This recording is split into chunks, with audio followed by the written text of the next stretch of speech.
Today I'm talking about a fantastic film, one that is adapted from one of my favorite novels and is one of only 3 movies to sweep the top 5 Oscar categories at the Academy Awards the year it came out. This includes Best Picture, Best Director, Best Screenplay, Best Actress, and Best Actor. I'm talking about Milos Forman's 1975 classic One Flew Over the Cuckoo's Nest.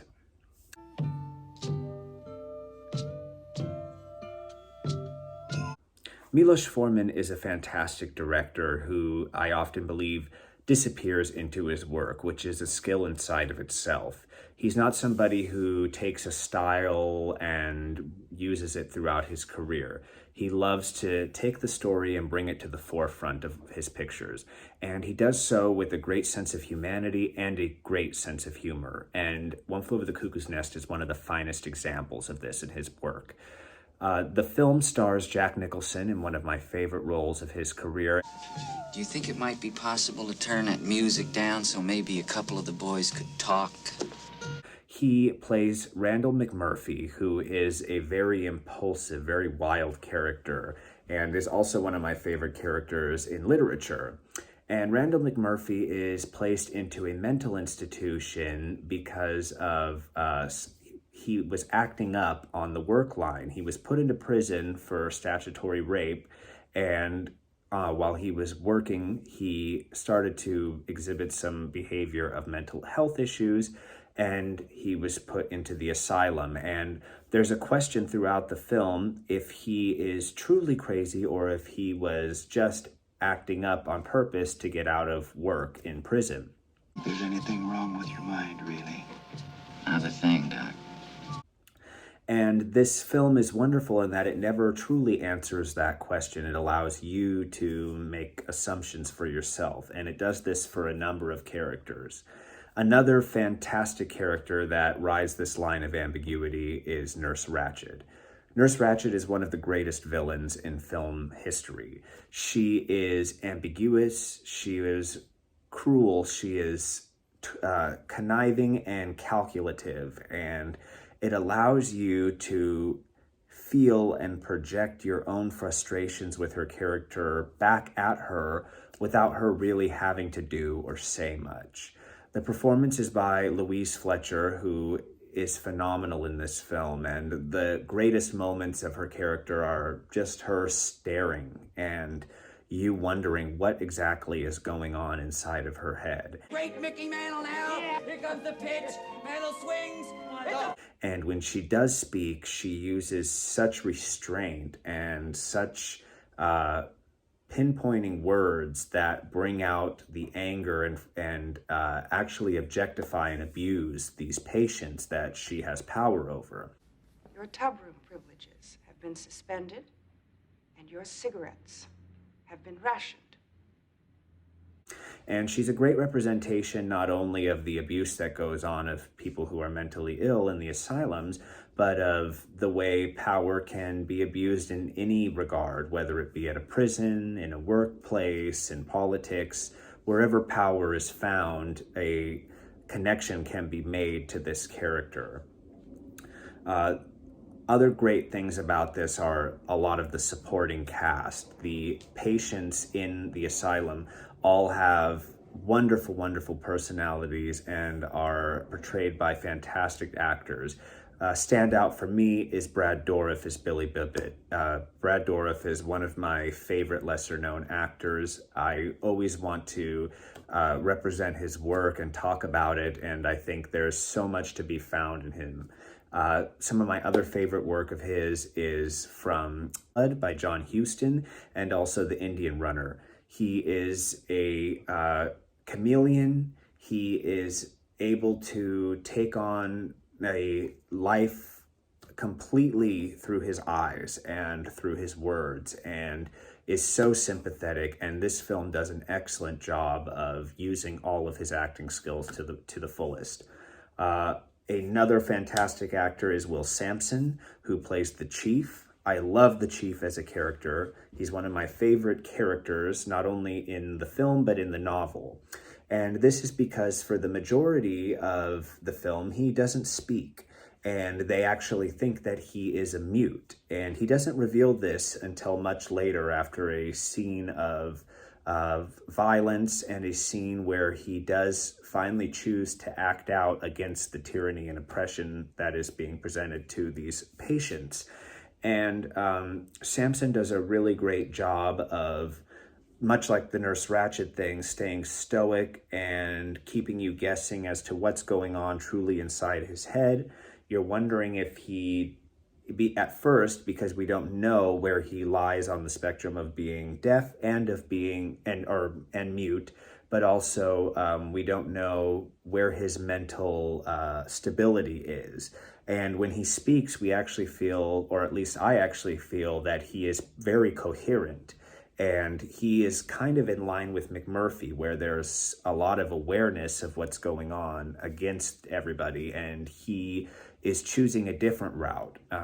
Jack Nicholson as McMurphy, and the character itself, is very outspoken and loud and impulsive. And this contrasts the chief, who is using silence and restraint to keep himself from being objectified any further. And the chief and McMurphy, Jack Nicholson, form a really unique and special relationship and bond throughout the film. And they are two sides of the coin in this vast world of many characters.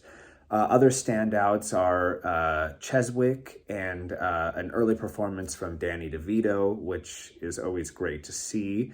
But all the patients make a wonderful ensemble in this film.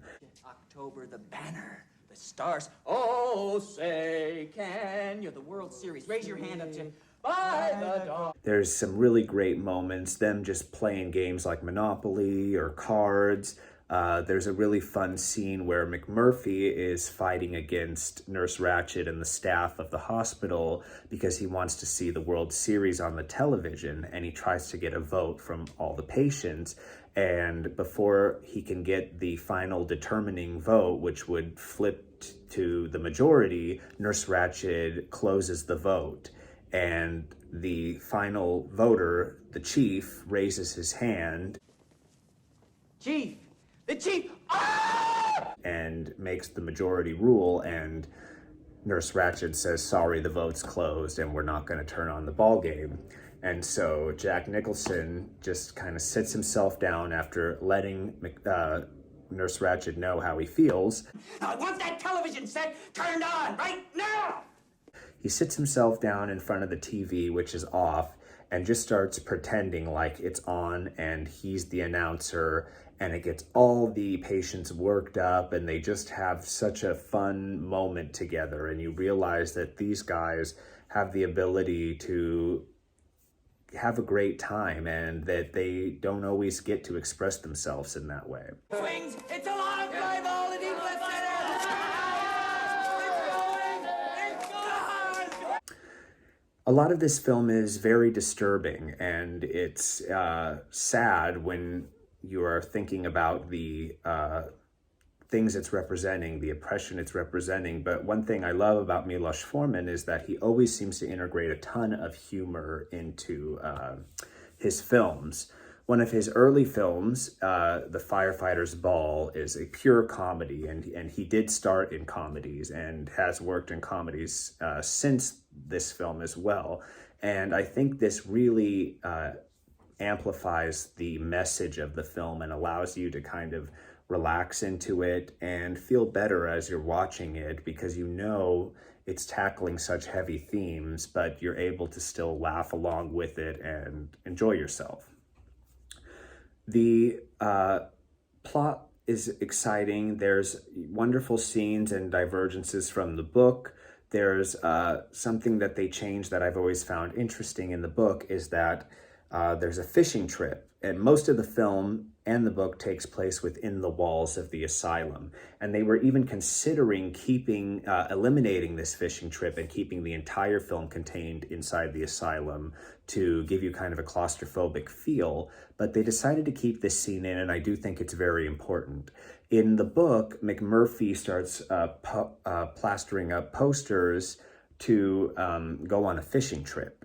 And he's trying to get signatures, and he eventually convinces the staff that they can go on a fishing trip, which he leads them on. In the film, they change this to an impulsive sort of spur-of-the-moment idea that McMurphy gets. And he winds up climbing the fence outside the asylum walls and hijacking a bus. Hey, wait a minute! Hold it!